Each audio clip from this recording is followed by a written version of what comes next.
Allahu Akbar, Allahu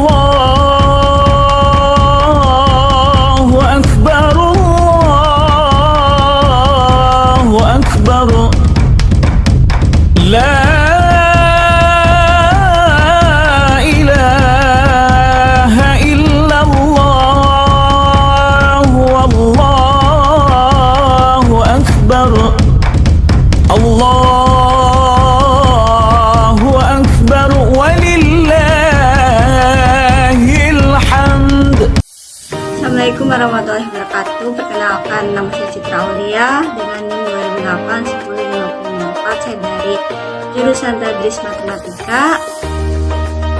Pada video kali ini saya akan membahas mengenai penyembelihan atau dabai. Menyembelih dalam syariat Islam adalah langkah melenyapkan ruh binatang dengan cara memotong leher, kerongkongan, dan tenggorokan serta dua urat nadi dengan alat yang tajam, kecuali gigi dan tulang atau cara lain yang dibenarkan oleh syariat Islam. Kemudian pada video kali ini akan dibahas mengenai syarat penyembelihan yang dapat membuat hewan halal untuk dikonsumsi. Syaratnya terbagi menjadi 3. Yang pertama yaitu syarat yang berkaitan dengan hewan yang akan disembelih, kemudian syarat yang berkaitan dengan orang yang akan menyembelih, dan syarat yang berkaitan dengan alat untuk menyembelih. Setelah itu saya akan mengutarakan pula adab ketika penyembelihan hewan. Yang pertama yaitu ada syarat hewan yang akan disembelih. Syarat hewan kurban yang pertama adalah jenis hewannya. Harus binatang ternak, yaitu seperti unta, sapi, kambing, dan domba. Bisa dijadikan pilihan sebagai hewan kurban. Kemudian yang kedua yaitu ada usia hewan kurban. Usia hewan kurban harus mencapai umur minimal yang ditentukan syariat. Usia hewan ternak yang boleh dijadikan hewan kurban adalah yang pertama, unta minimal berusia 5 tahun dan telah masuk tahun ke-6. Kemudian sapi minimal berusia 2 tahun dan telah masuk tahun ke-3. Kemudian domba berusia 1 tahun atau minimal berusia 6 bulan bagi yang sulit mendapatkan domba berusia 1 tahun. Sedangkan kambing minimal berusia 1 tahun dan telah masuk tahun kedua. Syarat yang ketiga yaitu sehat tanpa cacat. Selanjutnya yang keempat, bukan milik orang lain. Yang kelima ada penyembelihan hewan kurban. Penyembelihan hewan kurban harus terjadi pada waktu yang telah ditentukan syariat. Menurut Ibnu Rushd dari mazhab Maliki didukung oleh Imam Ahmad, Imam Abu Hanifah, dan imam lainnya, penyembelihan dilakukan setelah salat Idul Adha. Dan batas akhir penyembelihan hewan kurban adalah terbenam matahari pada tanggal 13 Zulhijjah. Sedangkan menurut mazhab Syafi'i adalah 4 hari setelah Idul Adha. Kedua, ada orang yang akan menyembelih. Pertama, berakal, baik laki-laki maupun perempuan, sudah balik atau belum balik asalkan sudah tamyiz. Yang kedua, yang menyembelih adalah seorang muslim atau ahli kitab. Oleh karena itu, tidak halal hasil sembelihan dari seorang penyembah berhala dan orang majusi, sebagaimana hal ini telah disepakati oleh para ulama. Karena selain muslim dan ahli kitab tidak murni mengucapkan nama Allah ketika menyembelih, sedangkan ahlul kitab masih dihalalkan sembelihan ke mereka karena Allah Ta'ala berfirman, makanan atau sembelihan ahlul kitab, Yahudi dan Nasrani itu halal bagimu dan makanan kamu halal pula bagi mereka. Quran Surat Al-Maidah ayat 5. Namun yang mesti diperhatikan di sini, sembelihan ahlul kitab bisa halal selama diketahui kalau mereka tidak menyebut nama selain Allah.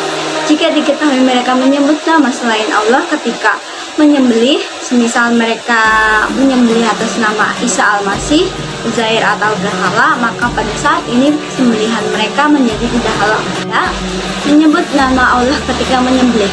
Jika sengaja tidak menyebut nama Allah padahal ia tidak bisu dan mampu mengucapkan, maka hasil sembelihannya tidak boleh dimakan. Menurut pendapat mayoritas ulama, Sedangkan bagi yang lupa untuk menyebutnya atau dalam keadaan bisu, maka hasil sembelihannya boleh dimakan. Kemudian yang keempat, yaitu tidak disembelih atas nama selain Allah. Maksudnya di sini adalah mengganggukan selain Allah, baik dengan mengeraskan suara atau tidak. Maka hasil sembelihan seperti ini diharamkan berdasarkan kesepakatan ulama. Dalilnya adalah firman Allah Subhanahu wa taala, yaitu diharamkan bagimu memakan bangkai, darah, daging babi, daging hewan yang disembelih atas nama selain Allah. Quran Surat Al-Maidah ayat 3. Selanjutnya yang ketiga ada syarat alat untuk menyembelih. Ada dua syarat yang mesti dipenuhi, yaitu yang pertama menggunakan alat pemotong baik dari besi atau selainnya, baik tajam atau kuku asalkan bisa memotong. Karena maksud dari menyembelih adalah memotong urat leher, kerongkongan, saluran pernapasan, dan saluran darah. Yang kedua yaitu tidak menggunakan tulang dan kuku. Dalilnya adalah hadis Rafi bin Khadij, yaitu segala sesuatu yang mengalirkan darah dan disebut nama Allah ketika menyembelihnya silakan kalian makan, asalkan yang digunakan bukanlah gigi dan kuku. Aku akan memberitahukan kepada kalian mengapa hal ini dilarang. Adapun gigi, ia termasuk tulang, sedangkan kuku adalah alat penyembelihan yang dipakai penduduk Habasyah, sekarang bernama Ethiopia. Yang terakhir yaitu adab dalam penyembelihan hewan. Yang pertama, berbuat ihsan. Berbuat ihsan atau berbuat baik terhadap hewan. Dari Syaddad bin Aus, di antara bentuk berbuat ihsan adalah tidak menampakkan pisau atau menajamkan pisau di hadapan hewan yang akan disembelih. Yang kedua yaitu membaringkan hewan di sisi sebelah kiri, kemudian memegang pisau dengan tangan kanan dan menahan kepala hewan ketika menyembelih. Kemudian yang ketiga yaitu meletakkan kaki di sisi leher hewan, itu menghadapkan hewan ke arah kiblat.